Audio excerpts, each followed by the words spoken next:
Hello. Assalamualaikum warahmatullahi wabarakatuh. Ada kau? Ada. Alright. One thing that I'm really curious about is that headless mannequin that's in front of me. Tak tahu Osman punya tangkal ke apa tadi bawa. So pardon kalau tengah sengau memang tak apa sihat sangat ini. Tapi basically what I'm trying to say about the virtual and reality in design is actually how do you take in a virtual which is essentially dekat dalam komputer ataupun dekat dalam kita punya kertas into reality or even actually closer to reality. Maksudnya dah banyak fikir how do you review kat dalam policy making, how do you review kat dalam financial sikit, how do you review kat dalam construction sikit.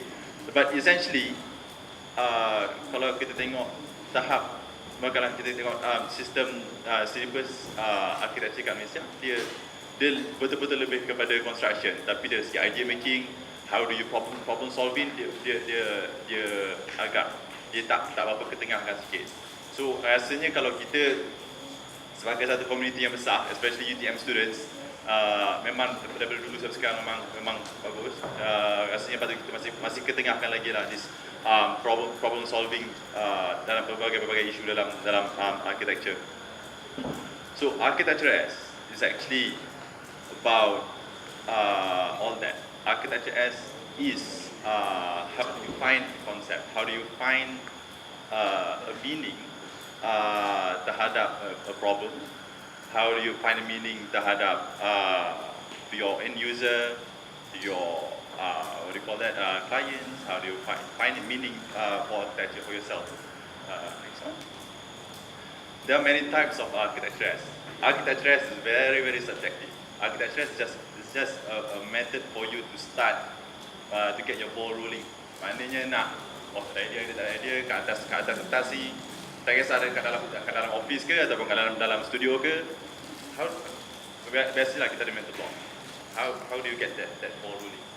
So biasanya what architecture do is to do tengok daily, tengok design, copy paste, lepas tu jump. Okay, yang ni kita ikut. Basically especially kalau in an office, usually it's like that. But it might be good, it might not be good. Usually, and that's called architecture imitation. Maknanya kita ambil satu benda orang lain punya, kita tak ambil dia sebagai satu holistik, kita tak ambil dia sebagai satu benda yang kenapa dia punya bangunan ataupun kenapa dia punya design becomes like that. Usually kat daily tu ada banyak description, ada 2-3 line tu pun kita tak baca. That's I think that's a behavior of any architecture students. Kadang-kadang memang tak scroll tengok yang lawa, klik, okay, tengok itu. But next one. And we actually kind of trying to produce genuine fakes. So kita tengok yang orang lain punya, kita copy paste, as though it's original. We don't have that pursuit of originality. Essentially it's fake, but it's yours, it's genuine. Next one. And kalau tengok dekat negara banyak negara orang lain pun, especially China, dia ada Eiffel Tower, dia ada Notre Dame, dia ada macam-macam. Sekali je lah dia nak buat, dia ada duit, dia ada manpower, everything. And this happens a lot throughout the whole world. Even in Melbourne itu, there was a debate, dia orang nak buat replica of Bilbao because in Australia, as long as you put a word of replica, contohnya ada kursi Eames chair, nanti habis tulis replica, hilang copyright orang tu because it's just replica. So hari tu pernah ada debate nak buat replica of Bilbao Guggenheim, which is betul orang marah lah. Next one. Thank you. So, and this also happens in an urban scale. In Hong Kong, in Singapore, in Manila, yang ni Manila, sana Hong Kong. It also happens in the United States, London, and everywhere. because inilah dia masalahnya, pasal because of the art of imitation. Kita cuba ikut orang lain because of aesthetics, because of style, because of usually antara penyumbang besarnya because of klien lah. Klien datang nak ni, and you don't actually counter propose. Your role is to counter propose what is the best for the end user, what is the best for the project, what's the best for the whole site, and what's the best for the project. Next one. I will just sentuh sikit-sikit lah soal architecture. Satu lagi benda yang becomes part of the norm in architecture, okay, semua benda nak smart. Smartwatch, smartphone, everything nak pakai, everything is so smart. Or what your architecture becomes. Usually, kalau orang nak tengok, that actually essentially in a general scope becomes your idea, becomes your scheme, and becomes your concept. So macam architecture as background is actually about the lack of architecture. Bukan banyak, ada beberapa architecture yang cantik dekat contemporary architecture ataupun kadang-kadang modern architecture. Dia cantik because of lack of architecture. Dia tak banyak bangunan. Dia banyak macam mana dia hide bangunan tu, macam mana dia activate site tu tanpa bangunan. Antara yang famous sekarang ni ialah Super Kiln lah, yang Pix buat tu lah. And one of it, basically I try to use metaphor as a watch lah. And this kind of a minimalistic watch, the beauty comes from the lack of it. Next one. And this actually Pritzker about 4-5 years ago, Peter Zumthor, dia buat thermal baths. And this is actually about the lack of architecture. It's not about the architecture. It's about how do you hide and how do you find your sensory, appreciate the architecture. And this is a thermal bath, which is a bathhouse lah. And dia punya, nak kata dia tak high tech, actually the whole building is memang high tech habis. Dia nak betul-betul slip dia punya glass dekat roof tu. Dia tak nak ada, biasanya kalau bangunan construction biasanya akan ada beam lah. Dia tak nak beam tu, the whole thing, kalau in section, dia punya wall dengan roof macam tu. Dia tak ada sambung dengan sebelah. Dalam tu dia letak kabel lagi supaya nak nampak benda tu betul-betul clean. It's actually a very high tech building, tapi dia tak nak nampakkan all that. So the whole architecture is actually, it's not about the architecture, it's about the people using it. Kalau kita tengok the materiality of this building is when even you touch that building, masa orang biasalah dah buka baju semua, dia akan lalu dekat lebih kurang kulit lembu, dia ada height kan. Baru masuk, dia sampai dekat tempat bathhouse tu, orang akan pegang dinding tu akan ada cap tangan. So dia punya sensation tu is betul-betul detail. Even dia punya pilihan materiality dekat sini is because of cost. Dia tak ada cost, so dia pakai cost apa yang ada dekat konteks lokal tu in this region, which is in Swiss.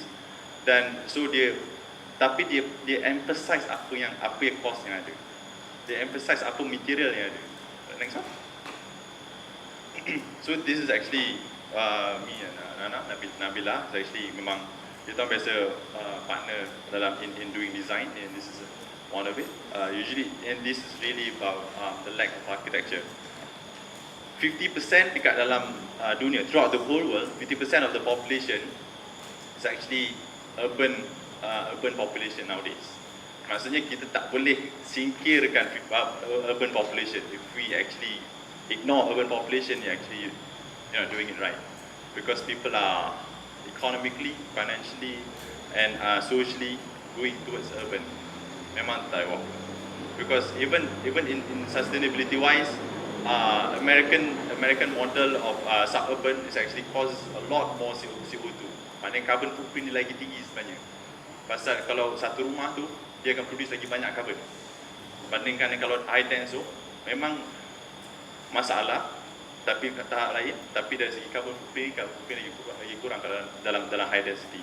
And this afterlife is about how do you retain relationship with your family yang kalau dah meninggal. Usually kalau kat family kalau dah meninggal, kita contohnya kalau kat JB atau JB yang paling dekat pun kat Kulai, that's like kilometers away, jauh gila. Yang kita tak ada macam petang-petang macam balik kerja macam oh penat, jom singgah jumpa arwah je, tak ada, there's no way. Memang kena tunggu raya pergi. And actually that relationship is actually quite bad. And kalau kita sebagai orang society yang biasa tak pergi tengok kita punya family sendiri, pasal kita memang ada direct connection dengan dia orang. Satu, your best friend or someone. Then siapa nak take care? Kita basically, especially kubur Islam, kita tak bayar banyak. Kita bukan macam Nirwana yang bayar 40 ribu, sejuta tu, yang orang akan maintain your kubur. And this is actually our role untuk nak take care of that place. But usually, next one. Usually, because in this case we were doing it in Melbourne lah, tapi you can actually direct translate it into Malaysian context. Tapi you kena tweak sikit lah. Memang kadang-kadang this actually I started with a controversial scheme. Usually orang mungkin susah nak terima sikit.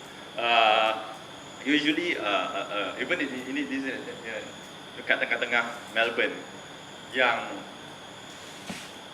bukanlah kotor, dia gersang, memang tak ada siapa datang, dengan kalau rumput pun rumput kering, memang datang pun memang menakutkan.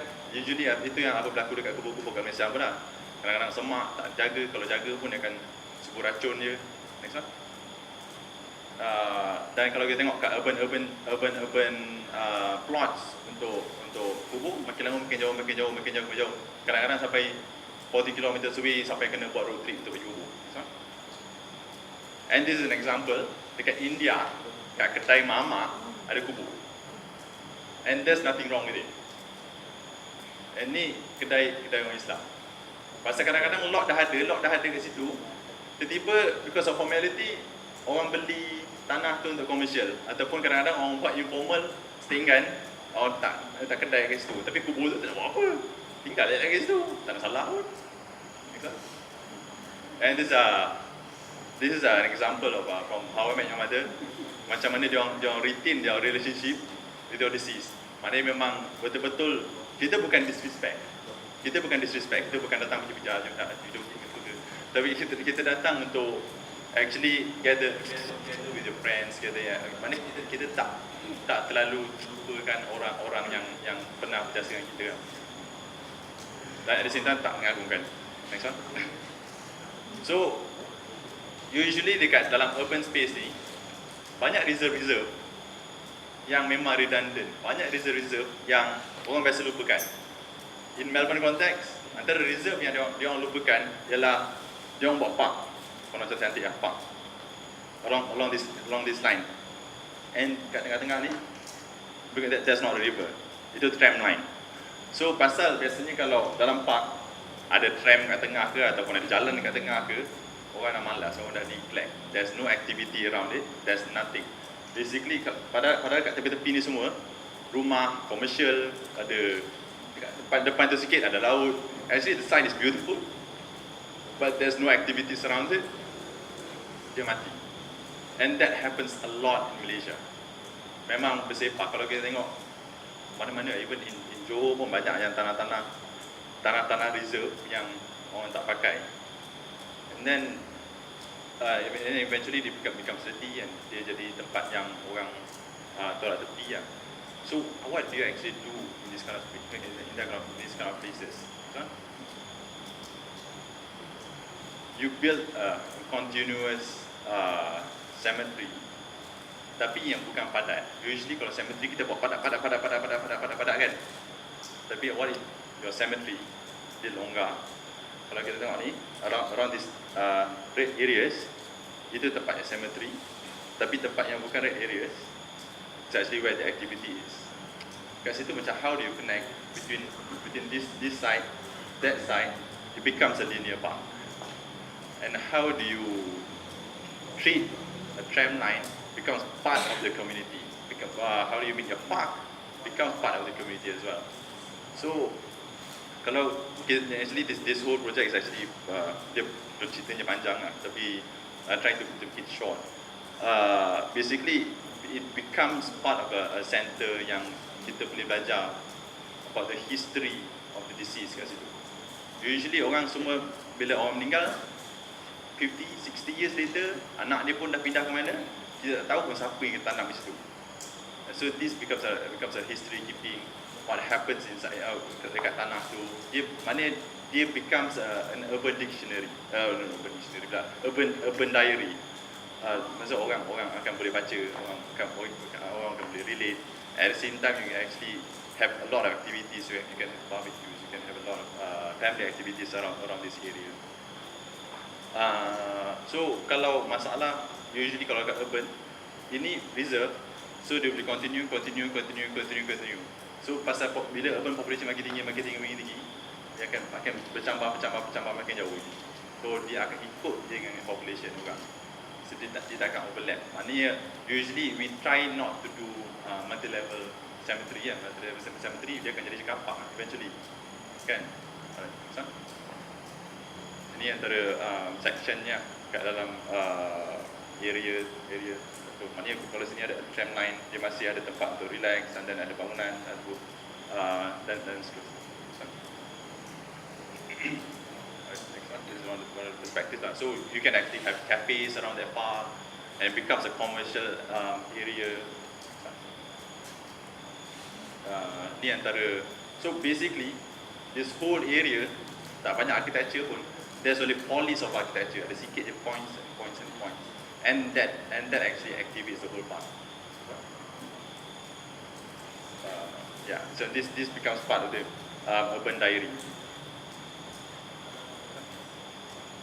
Ini antara yang shots kat dalam. So, ini just for fun.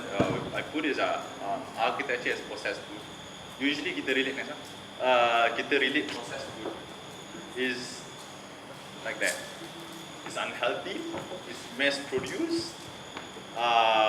It's not the best product kalau kita banding dengan salmon dekat yang mahal tu dengan sardine. Not nearly as good lah.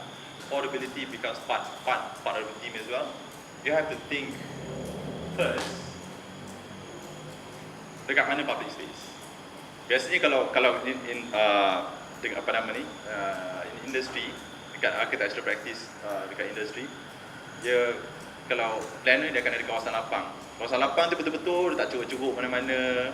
Asal kalau lebih planner dekat majlis MPJB ke apa, dia kata asal petak tu dah, kita letak petak kat tepi tu. It's actually not good. How do you, and usually that becomes dia jadi sendiri polisi yang salah. Pasal usually kalau orang nak akan letak kat courtyard lah kan, cantik dia kat tengah kawasan lapang. Majlis tak nak kat courtyard pasal it's not public accessible. So kita actually our role is to rethink, becomes part of community. How do you rethink all these public spaces? How do you where all these come and go? Kat mana budak-budak main, kat mana public space, kat mana private space, and that becomes part of the role. We should not just blindly continue dengan apa yang authority give us. Kalau kita tengok actually banyak yang arkitek yang famous, dia orang kata Denmark boleh lah, US boleh lah. Actually once you know them, dia orang akan question authority, kenapa ni. Dia akan pergi sit down with authority, dia akan sit down dengan orang yang besar-besar kat situ. Memang pergi, dia akan present, dia akan bawa model dia orang semua. Dia akan cakap it doesn't make sense. Actually this makes more sense. Even when I talk to planners and authorities semua as OSC, dia pun sendiri tak agree with the whole idea of setback. Usually setback tu panjang-panjang besar tu kan, anda tak tahu nak buat apa dengan setback tu kan. Kita at the end buat parking kan.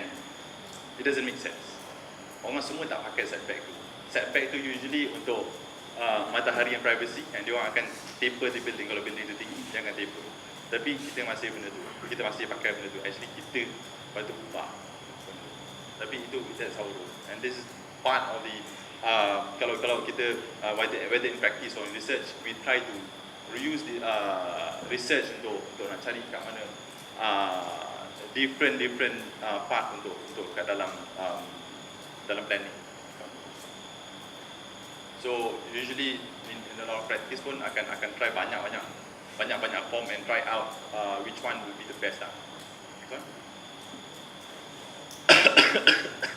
And this is one of our proposal, which is porosity. You might have a look at it before we ended some competitions. Usually kalau yang macam ni, kita macam yang tadi cakap tu lah, kita singkirkan orang open dengan orang, kalau orang yang luar open, kita tak ada tempat pertemuan. Dekat mana dia bertemu. Usually kalau dekat especially high rise development, bawah podium commercial, atas akan residential, yang atas dengan bawah tak ada kena-mena langsung. Dia share satu slab. And then lepas tu kat mana yang residential punya area taman, dia punya communal area, dengan kat mana yang public communal area, tak pernah nak ada sikit campur pun.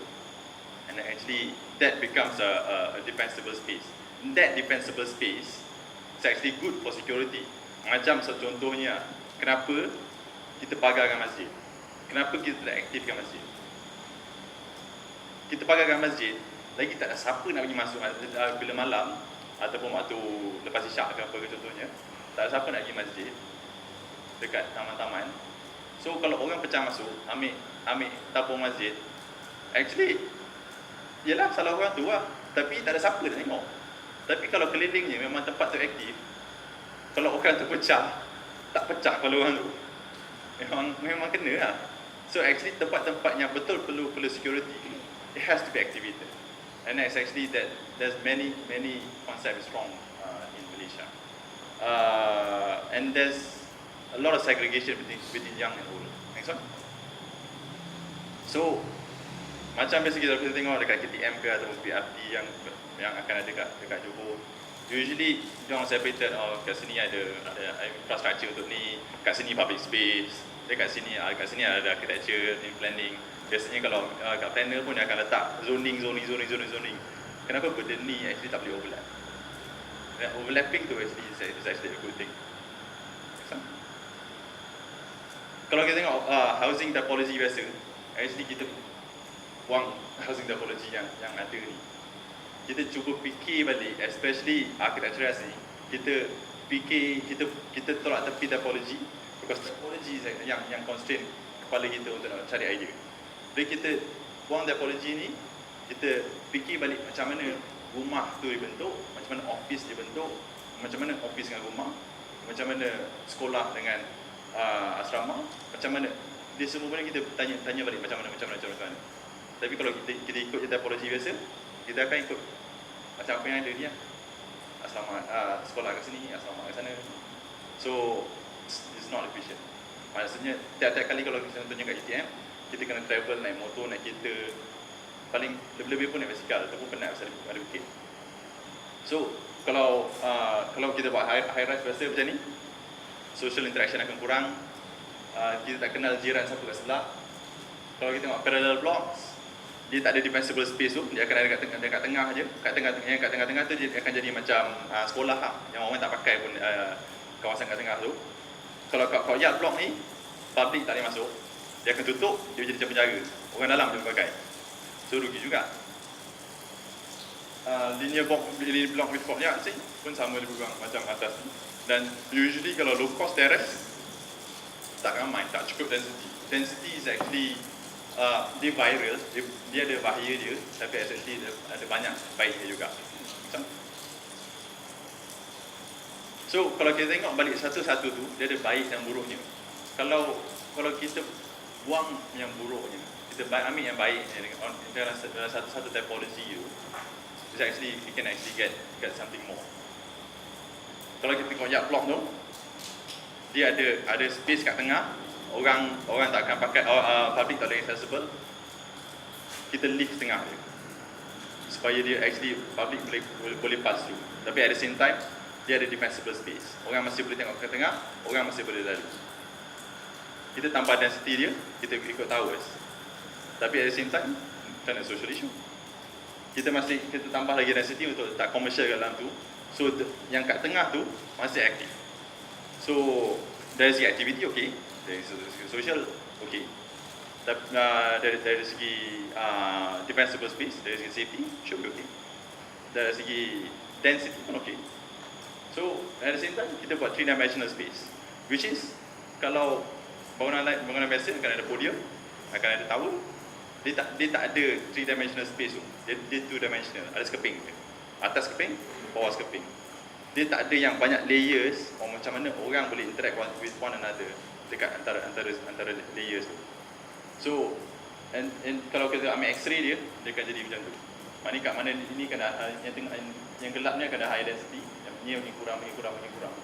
So even dekat layers dekat block keliling tu kita staggerkan balik supaya dia akan banyak social space, banyak interaction within the fasad, akan ada gardens.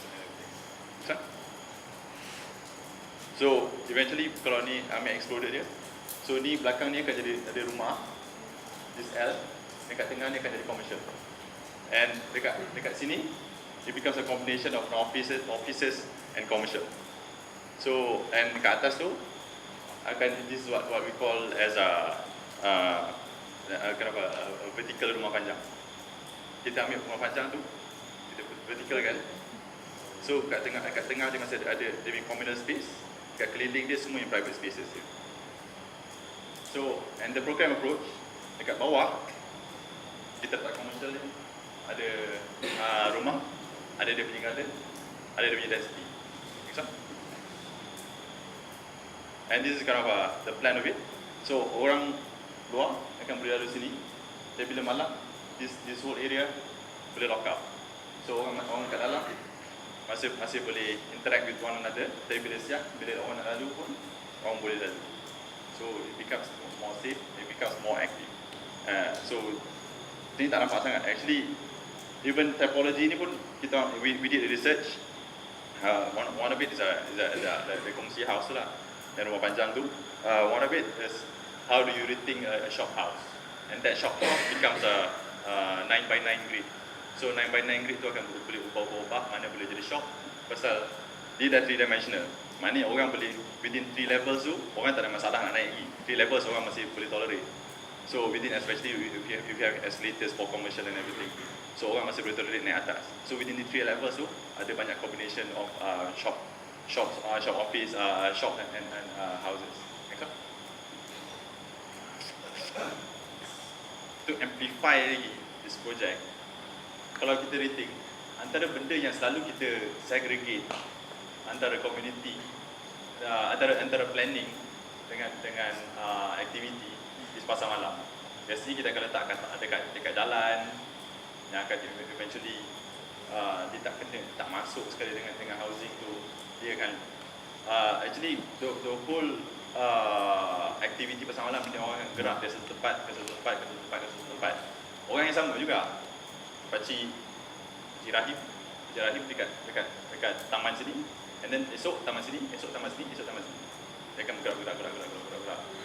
So if this whole complex becomes an urban generator, maknanya dia letak kat satu tempat, kat satu area, dia generate the whole area dekat surround that, and dekat tengah, dekat dalam tu becomes a part of pasar malam. Maknanya dia akan gerak dari satu development is called porosity ke satu lagi porosity, ke satu porosity lain. Orang yang dekat that whole area boleh generate income daripada pasar malam tu sendiri. So that whole income boleh dapat boleh jadikan that whole environment affordable. Ini cerita panjang ni lah. Next one. Kalau ni depannya, bawah ni pasar kalau commercial, and this kalau environment yang menggirang kalau dia ada pasar malam. Kan? So dia walaupun side by side tadi kan, and ni around the courtyard of residential. Kat sini kat sebelah ni ialah area for commercial. Next one. And this is kenapa ada area ni. Ini memang tweaking sikit lah. Kalau bila nak rationalize balik for costing, kita memang kena tweak balik lah. This is for conceptual purposes. Next one. Untuk campus, ini semua kita cerita pasal the idea of process food. Kita ambil semua benda yang cuba nak dapatkan affordable, tapi kita compresskan, but at the same time kita ambil quality of living tu, kita naikkan. And this is the concept. If you put a student housing, macam mana kita nak buat student housing sekali dengan public space, sekali dengan school di serentak. And this concept is called, masih kat Melbourne, it's called Carlton Connect. And this concept is actually being implemented in Melbourne now. And this was my thesis. This is part of my thesis. That the earlier one was my earlier thesis. This is my second thesis. So this one is actually ni sebelah ni ialah Melbourne University. Sebelah ni ialah bekas Royal Women's Hospital yang dah tak pakai dah kosong. Di bawah ni bakal dibuang. And I took up a real project. And eventually I have to liaise dengan Melbourne Uni lah macam tu. Kalau kita tengok satu-satu program, tak jauh lah. Kalau kita tengok dekat UTM ni, satu-satu macam bangunan akademik, kita tengok dekat bangunan asrama, dua-dua konon-konon ada communal space. Kat sini ada terrain ni ada communal space. Dua-dua ada apa nama ni, ada contohnya kalau ada kitchen kat sini ada kitchen untuk staff, kat sana ada kitchen untuk students, kat sana ada tempat banyak tempat-tempat actually yang memang dah redundant. Kalau kita gabungkan benda tu, bila siang bila malam kita pakai sana, bila siang kita pakai sini, padahal kita pun interact antara satu sama lain balik, dia pusing-pusing balik. So how do you make things more efficient? Pasal kalau kita bergerak sana sini pun, kalau dari segi learning environment, kita bukan rugi masa. Actually kita demotivated. Kalau kita bangun jam nak pergi studio dah sampai, orang akan relax. Orang akan happy nak pergi studio. Macam okey nak pergi studio, okey ya tugas luar. Lebih nak tugas luar tu effort paling banyak So terus sampai studio. So this one was an exercise nak cari the commonality, nak cari apa yang sama, apa yang boleh gabung, apa yang boleh jadi efficient. Kalau kita nak jadikan the whole scheme becomes affordable, mana nak cari kat mana yang kita boleh buang. Contohnya toilet, okey banyak. Pada toilet ni sebenarnya kita sangka dia murah, tapi sebenarnya dia mahal. Pasal kita banyak piping, banyak air, banyak ni, banyak maintenance, dia mahal. So kalau kita gabungkan balik benda ni, kita gabungkan kat mana kitchen, kita gabungkan kat mana toilet, kita gabungkan kat mana living room, this area, bila tak ada aktiviti, tak ada satu pun kat sini. Bayangkan tempat ni boleh shift dekat asrama, orang masih boleh pakai. Mungkin tempat ni orang buat belajar masa malam ke apa ke. Next one. So kita try sambungkan mana yang common dengan mana kita try to divide daripada public ke paling private sekali. Next one. Lepas tu, boleh tengok. Problem? Lama ke?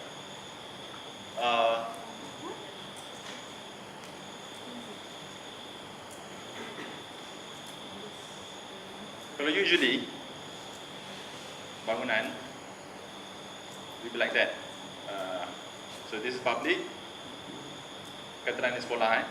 Kalau biasanya conventionally, ini kan jadi dia punya school, and this is the residential. Ini ialah space untuk residential, ini adalah space untuk public, ini adalah school punya space. Padahal ini dengan ni sepatutnya sama kan? Padahal kat dalam ni pun ada banyak space yang sama yang boleh pakai balik. What if this whole thing you topple balik dengan naik ke atas? This is residential, this is school, this is public. mana yang public atau commercial lah.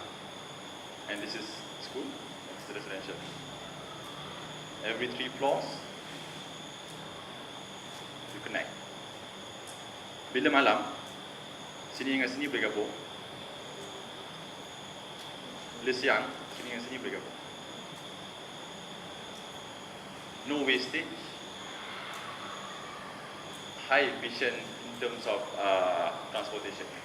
Tak gerak mana-mana pun. Nak pergi commercial, pergi ke sini, nak pergi mana, pergi situ. This whole area becomes a whole kind of a connection. It becomes a whole 3-dimensional connection. Okay? And this is one of the section. Kalau kita buat section, usually, and this becomes the whole becomes macam tadi kita cerita pasal vertical rumah panjang tu, and this is the same concept. This becomes the common area. Ini ada private area, so ada private kitchen untuk satu community, private kitchen untuk satu community, private kitchen untuk satu community, and this is the residence. This becomes the school, and this becomes the connector, and this connector has its own experience and sense. Kalau kita dua-dua connection yang sama, kalau orang kat dalam tu dia tak macam tak ada beza pun, tak sama pun, dia takkan ada rasa motivation bila sampai kat tempat tu. So tiap-tiap space tu antara satu kategori residential dari segi public ke private tu, public ke semi ke private ke public lagi, dari private ke semi public ke private, dia mesti ada demarcation yang terang. Orang tu akan rasa sendiri macam ada demarcation tu. And then bila ada demarcation tu, orang tu akan rasa motivation. And this becomes part of the whole scheme. Maknanya there's this connection, and this staircase becomes this becomes the main staircase, and this is the existing hospital.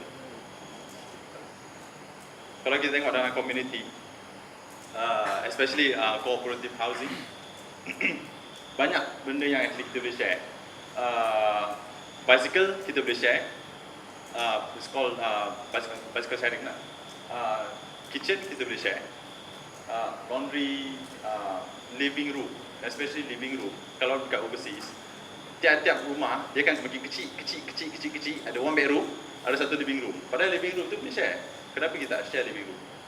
Macam especially dekat sini, dekat asrama sini, living room pun tak ada. So macam mana kita nak sharekan living room to become small, and that becomes the common problem. And actually, I don't use the term public, semi-public, and private anymore. Actually, that whole term ada loophole yang memang dia ada flaw. Kat mana semi-private? Kat mana semi-public? What does it mean? Kan? Living room, rumah. Itu semi-public ke itu private? Semi-public ke semi-private? It's very confusing, right? It's called now, there are 3 levels. It's called collective perch, territorial cluster, and private nest. This is a metaphor untuk kehidupan burung. Mana bila territorial cluster, dia betul-betul besar. Mana semua orang boleh masuk. This whole territory, betulnya satu UTM. So territory, semua orang boleh masuk. And then collective, satu collective. The territorial cluster ialah macam contohnya ada satu rumah kongsi. That living room is your territorial cluster.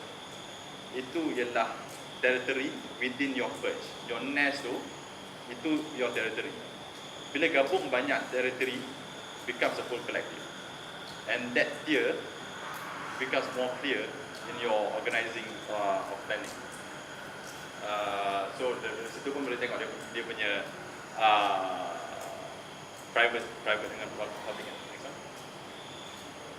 Antara research ni ialah untuk kat mana public threshold dia. Contohnya kalau kita nak buat satu public common area, dia disampai kat peringkat mana? 3 floor, 5 floor, 8 floor. It's actually, kalau ikut ni, the important threshold is within 3 floors. 3 floors tu, kita boleh interact dengan atas ni. Kita boleh nampak muka dia, because beyond that, dah sampai level 4, level 5, kita muka dia pun kita dah sama-sama, kita tak nampak lah. So kita mungkin kenal dan suara je lah. Tapi kita masih boleh ada relationship dengan orang tu. Apa ada 3 floors. Kat situ biasanya kalau kita ambil satu common areas, ambil sampai 3 floors, and then kita repeat common areas tu balik, ambil 3 floors, 3 floors, 3 floors. And these are the detail of it, of the cluster. So ini nest dia, ini dia punya territorial cluster, and this becomes the collective bird. And so, yeah, something like that. And this becomes the whole communal area untuk residential student. Untuk public, it's actually quite tricky. Pasal nak tarik orang sampai 6-7 tingkat, it's not easy. You have to make it extremely interesting untuk orang tu nak travel sampai ke atas. Otherwise orang tu macam pergi 1-2 floor, that's it. Rugilah kontrak lagi 4-5 floor tu, orang tak pakai. So kena cari strategi of the circulation untuk orang akan travel dari bawah sampai ke atas ke. Satu lagi, it has to be spiral. Basically macam kalau Guggenheim yang Frank buat tu, dia spiral dari atas ke bawah kan. It has to be spiral dari bawah ke atas. Tapi in between of it, dia mesti ada hyperloop. Macam kalau kita tengok dekat apa yang Warhol dengan Singapore tu yang siap ada escalator dia sampai 5 story tu kan. Basically that is a hyperloop. Dia kena ada satu junction yang orang akan skip. So orang masih boleh lalu sampai atas. Dia tak rasa susah, dia tak rasa tertekan sampai atas. So yeah, something like that. Kita tak nak that conventional style. Dia kena ada that dynamic. This is a study for structure here. Programming. Ini detail up of the section of the public space. So this becomes the connector yang hyperloop the junction. So this whole hospital becomes a gateway. It becomes a flagship untuk sekolah. Usually kalau sekolah macam UTM, kita kena letak satu pintu gerbang besar guna-guna di UTM. Kita tak ada satu flagship bangun building, tak ada flagship building yang cakap tu UTM. So this also becomes part of the branding for that university. Last one. Architecture as branding ialah basically when you have macam contohnya postmodernism, it's called the Bilbao effect. I think you all know the Bilbao effect. Kalau orang lain masa postmodernism dia akan buat masa tu kalau Disney akan letak all those apa nama tu yang Seven Dwarfs tu jadi column. Dia very metaphorical, dia masih dengan fantasy, dia masih dengan meaning kat fasad dia semua. So next one. And then Frank Gehry came up with Guggenheim Museum. Economy of Bilbao tu macam sekudai lah. Dia tak ada apa-apa sebenarnya. And then the whole economy shoot up more than 3 times. 1 tahun bangunan ni saja orang visit sampai 1 juta orang visit. It's just a small building. It's not really big building. Tax. I can't remember how many millions. Because of this building, Bilbao dah cukup popular. Orang datang just to see this building. 1 million termasuk. Yang tak masuk saya. So Bilbao ni becomes part of the whole scheme in this area. Selit sikit. Basically, we are doing Project Kopitiam. I think some of you know. Project Kopitiam is essentially a non-partisan organisation. Basically, kat mana dapat nama Project Kopitiam tu is to Kopitiam lah, atau kedai mamak atau kedai kopi lah. Kita cerita-cerita ni kenapa tak buat ni, kenapa tak buat ni, kenapa ni. Why don't we actually realize your ideas? A lot of ideas are actually quite brilliant. Tapi kita cakap kat kedai kopi. Why don't we make it into a professional scheme? Kita ambil benda tu, kita actually realize. And we have a lot of linkages, especially with media, untuk macam mana nak ketengahkan benda tu at least sampai ke media, and then hopefully dia akan sampai ke parliament and all that, in terms of policy making, in terms of policy setback or anything. It doesn't have to be architecture atau urban saja, it could be anything. Tapi kita sekarang ni dalam peringkat tengah cari isu betul-betul. We really want to kick off a whole a viable issue lah. So bila kita boleh masuk viable issue, we got the name. Lepas tu baru kita kick off this. Kita start off small and then we become bigger and bigger. Yep. Kalau anyone is interested, just join. And there's a sekarang ni a Facebook page, and actually we have some Facebook group for that, for it. So we can actually discuss dalam Facebook group, dalam group juga. So it's easier for us to communicate with one another. Right, thank you.